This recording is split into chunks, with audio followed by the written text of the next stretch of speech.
Halo teman-teman, perkenalkan nama saya Azalia Amalia Faiza dengan NIM 877334682.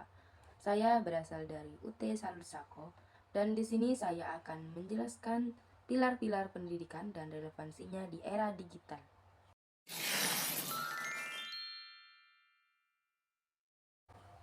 Pilar dalam konteks pendidikan dapat diartikan sebagai dasar atau fondasi yang menopang seluruh sistem pendidikan. Seperti tiang yang menjaga sebuah bangunan tetap kokoh, pilar pendidikan menjadi pedoman dalam membentuk peserta didik yang berpengetahuan, berkarakter, dan mampu menghadapi perkembangan zaman. 4 pilar pendidikan menurut UNESCO yang terdiri dari yang pertama ada learning to know, yaitu belajar untuk mengetahui. Pilar ini menekankan penguasaan pengetahuan dan kemampuan belajar. Peserta didik tidak hanya menghafal informasi, tetapi juga belajar cara memperoleh, memahami, dan mengembangkan pengetahuan secara mandiri. Yang kedua ada learning to do, yaitu belajar untuk melakukan. Pilar ini berkaitan dengan penguasaan keterampilan dan kemampuan menerapkan pengetahuan dalam kehidupan nyata. Peserta didik didorong untuk mampu bekerja, berkreasi, memecahkan masalah, dan beradaptasi dengan perubahan. Dan yang ketiga ada learning to be, yaitu belajar untuk menjadi diri sendiri. Pilar ini berfokus pada pengembangan kepribadian, karakter, tanggung jawab, kreativitas, dan kemandirian peserta didik sehingga mereka dapat berkembang secara utuh sebagai individu. Dan yang terakhir ada learning to live together, belajar untuk hidup bersama. Pilar ini menekankan kemampuan hidup berdampingan dengan orang lain melalui sikap toleransi, kerjasama, saling menghargai perbedaan, serta menyelesaikan konflik secara damai.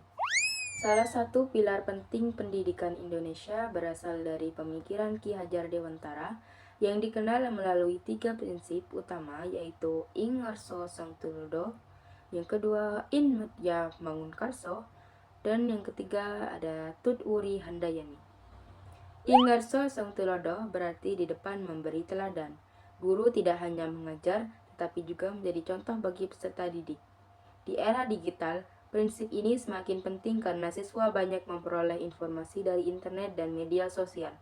Sebagai contoh, guru perlu menunjukkan bagaimana menggunakan teknologi secara bijak, seperti memverifikasikan informasi sebelum membagikannya agar tidak mudah terpengaruh hoaks. Yang kedua, ada Ing Madya Mangunkarso, berarti di tengah membangun semangat dan kemauan.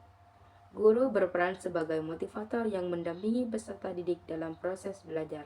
Contoh yang relevan saat ini adalah meningkatnya kasus kecanduan gawai dan menurunkan fokus belajar siswa.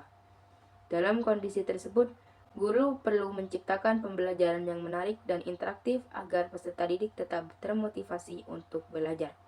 Selanjutnya, yang terakhir ada Tut Uri Handayani, berarti di belakang memberi dorongan.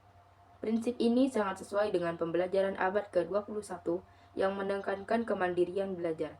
Misalnya dalam kurikulum Merdeka, siswa diberikan proyek untuk menyelesaikan masalah nyata di lingkungan sekitar. Sementara guru berperan sebagai fasilitator yang membimbing dan memberikan arahan. Meskipun ketiga prinsip tersebut masih relevan, penerapannya menghadapi berbagai tantangan.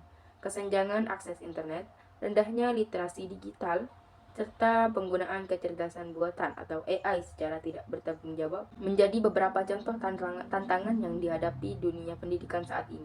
Banyak siswa yang hanya menyelin jawaban dari internet atau AI tanpa memahami materi yang dipelajari. Hal ini menunjukkan bahwa teknologi harus diimbangi dengan pendidikan karakter. Sebagai refleksi, saya berpendapat bahwa pemikiran Ki Hajar Dewantara tetap relevan untuk menjawab berbagai persoalan pendidikan nasional.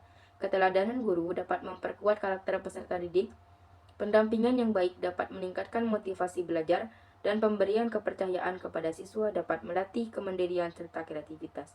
Dengan demikian, pendidikan tidak hanya menghasilkan peserta didik yang cerdas secara akademik, tapi juga bertanggung jawab dalam memanfaatkan teknologi. Sekian presentasi singkat dari saya, kurang lebihnya saya mohon maaf. Terima kasih. Assalamualaikum warahmatullahi wabarakatuh.